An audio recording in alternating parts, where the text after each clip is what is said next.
දසනකාන්තී චූර්ණය සහිත ලීවර් ආයුෂ් දන්තාලේපය දත්වල ඇති ප්‍රශ්න 10ක් වලකයි. Governor of the Central Bank of Sri Lanka, Dr. Nandalal Veerasinghe, has stated that Sri Lanka is waiting for financing assurances from its bilateral creditors, including India and China, to tap support from the International Monetary Fund. Dr. Veerasinghe added that Sri Lankan authorities shared all possible information with its bilateral creditors on an open, comparable and transparent basis. He went on to say that they expect the creditors to look at the information presented, make their decisions internally and revert back to Sri Lankan authorities as soon as possible.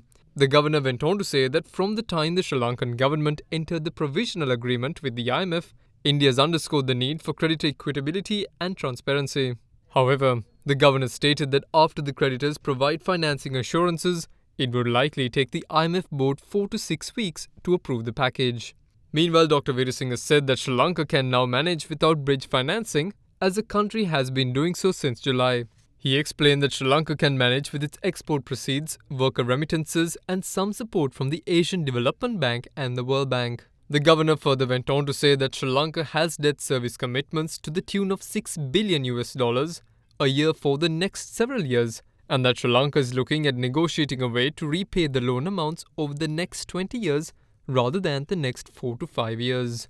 Reflecting on Sri Lanka's past tendency in borrowings, he deemed the habit of borrowing externally and spending locally, rather than using the funds to boost the country's capacity, a mistake, noting that such practice would have equipped Sri Lanka to repay the loans from its own earnings.